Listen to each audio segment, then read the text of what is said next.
Olá, meu nome é Iranildo Luciano e já fiz diversos vídeos voltados para a área trabalhista, a área contábil, com um único objetivo: compartilhar um pouco do conhecimento e ajudar colegas, principalmente pessoas que estão iniciando nessa área, que é uma área, né, maravilhosa, tão bela, que é da contabilidade e do departamento pessoal. Essa nova lei da reforma trabalhista, ela vem para dar uma guinada de 360 graus em toda a relação trabalhista que existe até hoje. Quem está começando na área exatamente nesse momento vai começar em um novo mundo, em um novo departamento pessoal. E quem está nessa transição, a gente fica sem saber o que realmente vai acontecer. Por isso estou fazendo essa série de vídeos voltadas para a gente trabalhar e tratar dessas questões. Quero dizer que tudo que eu vou falar aqui expressa meu único ponto de vista. Estou aberto ao diálogo, a conversar. Se em algum ponto, né, que eu tocar, alguém queira fazer alguma observação, é só postar aí no meu canal e a gente vai conversando, vai dialogando. Fico muito feliz por ter um canal com mais de 600 mil acessos. São vídeos todos voltados para a nossa área, a área contábil. E vamos aqui conversar sobre essa reforma. A nossa legislação trabalhista, como todos sabem, ela já está um pouco caducando. Ela, como nós poderíamos dizer, ela está na sua melhor idade, mas que para o trabalhador e para os empresários hoje surgem novas necessidades. É uma lei de 1943, 74 anos.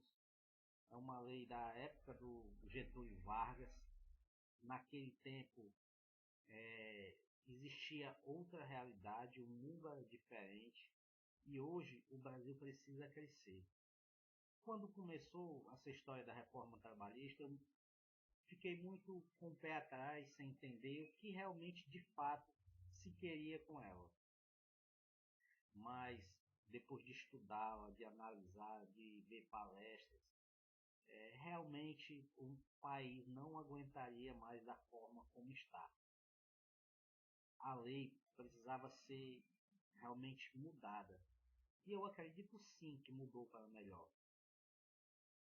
Claro que vai ter discussões, que vai ter divergências, que vão dizer, o trabalhador perdeu esse direito, perdeu aquele, mas eu não consegui enxergar nessa lei nenhuma perda.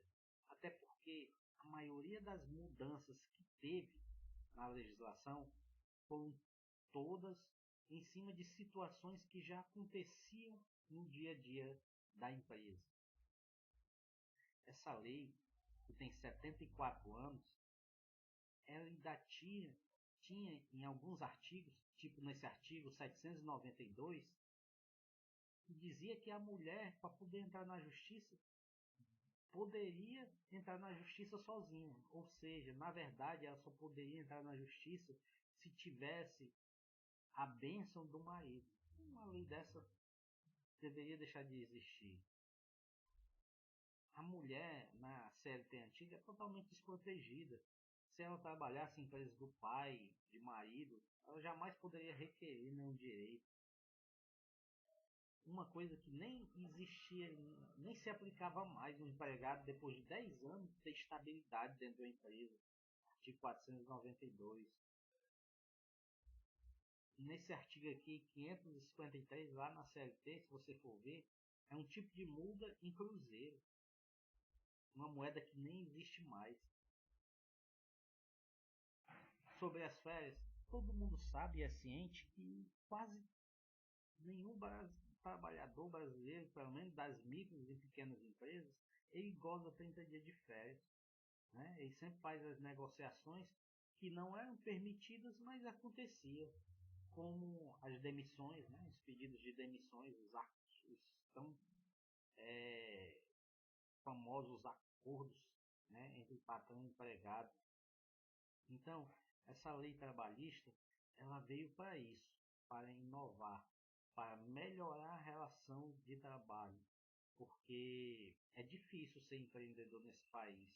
Quando a gente olha para essa lei somente com a visão do trabalhador, e a gente esquece que por trás desse trabalhador existe uma empresa que precisa pagar, além do salário do trabalhador, além dos tributos referentes a esse salário, tem que pagar os tributos referentes à operação da empresa. Então, o nosso país, ele não é um país que foi feito para empreender, para montar negócio, porque é um país que faz com que as empresas consigam, né, quebrar antes do terceiro ano de vida, devido a tanta burocracia. Burocracia para o registro da empresa, que você precisa abrir em 5, 6 órgãos diferentes, com fiscais diferentes, com visões diferentes. É muito difícil. Mas vamos nos atentar agora à lei. O que mudou? Eu peguei aqui cada artigo, artigo por artigo, item por item, por isso que eu disse que é uma série de vídeos, para que nós possamos entender realmente o que traz de novo essa nova legislação. E nós vamos começar aqui da primeira mudança, artigo 47, multa por empregado sem registro. Anteriormente a essa lei, um artigo aqui deixava muito vago o tipo de multa, né, e a sanção. Não fazia também a diferenciação entre as empresas normais e as micro e pequenas empresas, né? Tanto que em algumas situações o Ministério do Trabalho, né, para empresas que mantinham trabalhadores e trabalhadores com carteira, né, que estavam recebendo seguro-desemprego, eles utilizavam um artigo lá do Código, né, de Fiscalização e estavam multando as empresas por embaraço à fiscalização, dando multas de até 15 mil reais. E a nova redação da lei traz o seguinte: esse empregador, né, que mantiver empregado não registrado nos termos, né, do artigo 41 dessa devida lei, vai pagar uma multa de 3 mil reais por empregado não registrado, acrescido de igual valor em caso de residência. Em caso de residência, o valor vai dobrando. Aí ele mostra que empresas, né, que são micro e pequenas empresas, essa multa poderá ser reduzida a 800 reais. Então, ficou mais claro, né? Ficou mais simples você dizer, ó, o seu cliente, meu irmão, se você tem um trabalhador aí que está com carteira assinada, se a empresa for normal, você vai dar 3 mil reais por cabeça. Então não compensa. Se for empresa de micro e pequena empresa, né, não, optantes, no geral, optantes pelo Simples Nacional, é 800 reais. Se você perguntar, né, a maioria das pessoas que trabalham no departamento pessoal, quanto que é a multa hoje, né, por um trabalhador sem carteira assinada? Não sabe. A lei é muito vaga nesse quesito. Então hoje está claro, está específico. Empresa normal, 3 mil pontos. No caso de uma reincidência, vai para 6 mil pontos. E não compensa ter trabalhador sem carteira. Não existe, né, no país que, né, a gente está como hoje, admitir que você tenha trabalhadores sem que tenha o devido registro em carteira. O segundo ponto, jornada de trabalho. Essa questão da jornada de trabalho,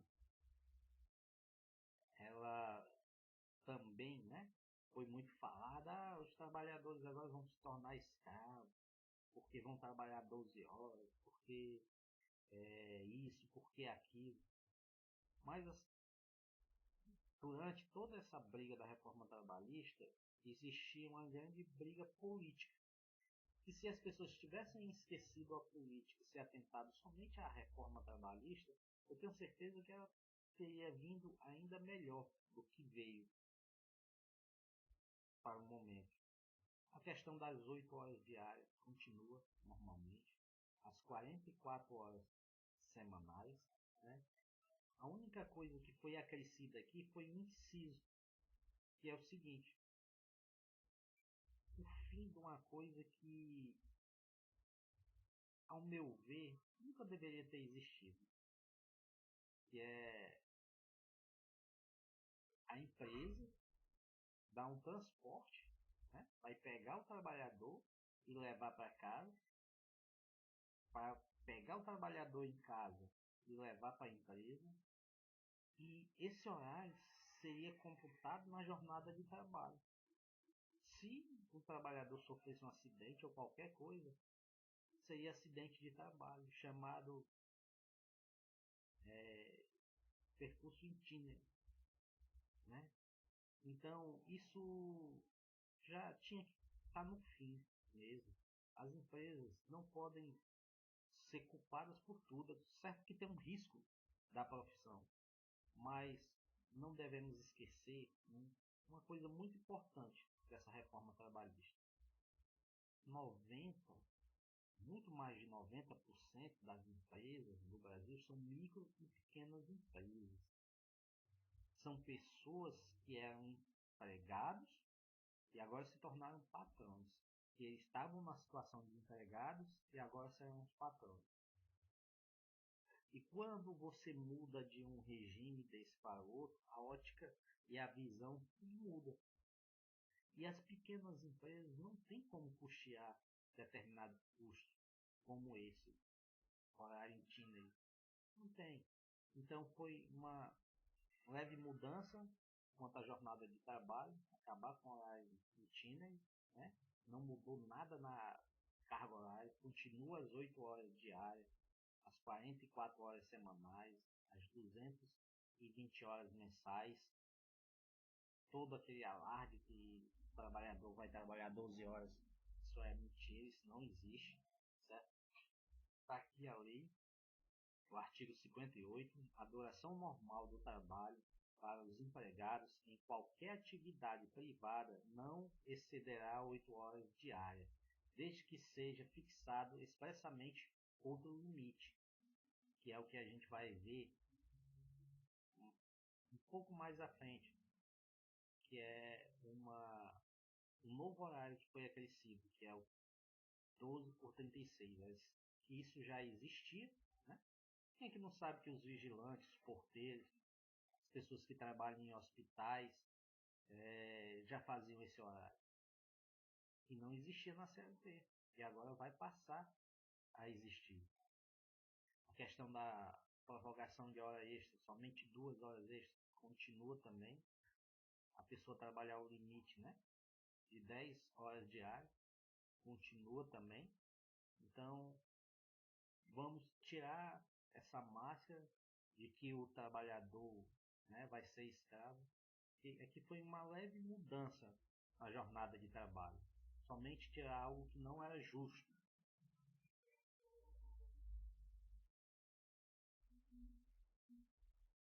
Esse artigo aqui, né, o artigo 58A da jornada de trabalho em regime de tempo parcial, ele realmente sofreu uma total mudança.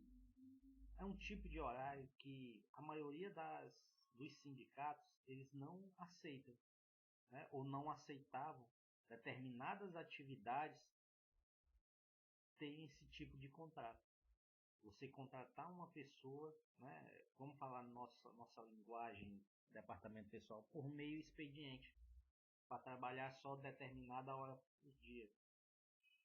E era muito difícil fazer esse tipo de contrato, porque olha o que a lei dizia. Considera-se trabalho em regime de tempo parcial aquele cuja duração não exceda 25 horas semanais. Os salários a ser pago aos empregados, o regime de tempo parcial será proporcional à sua jornada em relação aos empregados que cumprem a mesma função em tempo integral. Para os atuais empregados, a adoção do regime de tempo parcial será feita mediante opção manifestada perante a empresa, na forma prevista em instrumentos decorrentes de negociação coletiva. A lei era totalmente vaga e deixava tudo nas mãos da negociação coletiva. E a maioria dos sindicatos, dos trabalhadores, não aceitavam esse tipo de regime. E em regime parcial, ela veio para esclarecer, nos dar completa, inteira informação para que nós possamos aplicar isso na prática, fazer ela valer a pena. Então, hoje, quais os pontos cruciais que foram mudados, e os entendimentos que foram trazidos com a nova lei? Antes, não poderia exercer 25 horas semanais. Esse tempo mudou. Não é mais só 25. Passou a ser 30 horas semanais. Ou seja, um acréscimo de mais 5 horas. Se é um acréscimo de mais 5 horas, significa que o trabalhador, nesse regime, vai poder ganhar um pouco mais. Nesse regime anteriormente não se poderia fazer hora extra. Agora já pode se fazer hora extra. É outra coisa também que mudou bastante. A questão de banco de hora. Também não se podia se fazer banco de hora nesse regime. Agora também pode, as chamadas horas suplementares.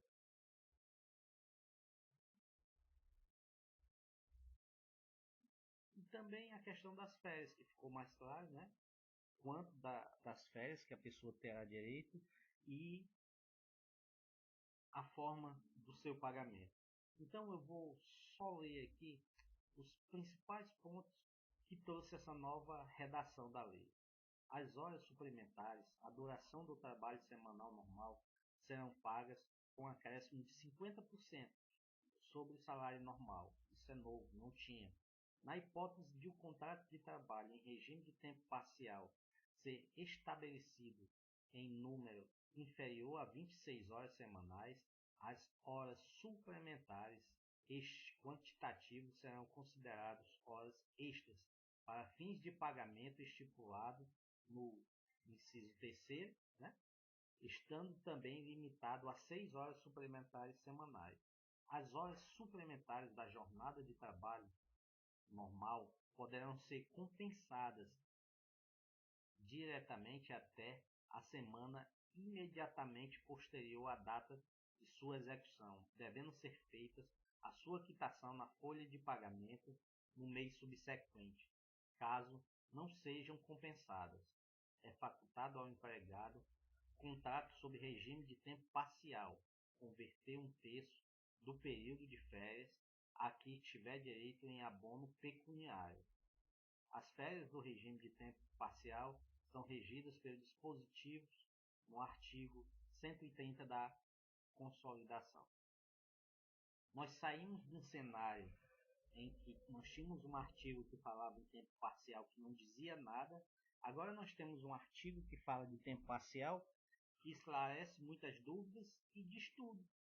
Então, o que teve de ruim numa mudança dessa? Nada. Então, como eu disse, não devemos nos deixar manipular. O nosso trabalho de departamento pessoal é exatamente executar a lei. E a lei está aqui. Vamos para o próximo ponto. Horas extras. Tinha uma coisa que era muito complicada, que se chamava banco de horas. Esse artigo aqui eu vou explicar, não vou nem ler, vou só explicar. O banco de horas, para a empresa ter um banco de horas, ela precisava fazer uma negociação coletiva. O sindicato ir lá dentro da empresa, conversar com os funcionários, conversar com os padrões e toda uma burocracia gigantesca para se formar esse banco de horas. Hoje, continua a lei da mesma forma quanto a questão da hora extra, quanto o acréscimo de 50%, certo? E a empresa poderá negociar diretamente com seu trabalhador, né, esse regime de compensação de hora. Ou seja, o trabalhador vai trabalhar tantos dias, vai ter o banco de horas e vai folgar. Desde que toda essa compensação ocorra no período de 6 meses, né, não se faz necessário a convocação do sindicato, né, para fazer esses acordos coletivos. A empresa poderá fazer diretamente com o trabalhador. Isso é muito importante. Desburocratiza. Muitos sindicatos são importantes, são atuantes, ajudam o trabalhador, mas a sua grande maioria não. Eles estão preocupados em captar recursos, em fazer dinheiro. E aí, vejam só, a empresa já tem um governo que quer a parte dela, do seu trabalho. Quer um imposto porque você contratou também, chamada contribuição previdenciária patronal. Aí do outro lado vem a prefeitura com as taxas, com os alvará, com os licenciamentos da vida. Aí depois vem o sindicato. Que é possível empreender nesse país dessa forma. Então o trabalhador ele não teve perda alguma, né? Não houve mudança significativa, apenas um ajuste que é necessário para o dia a dia e o funcionamento das empresas. Meus amigos, eu vou ficando por aqui nessa minha primeira parte do vídeo. Espero ter ajudado de alguma forma e vejam os próximos vídeos. E até mais.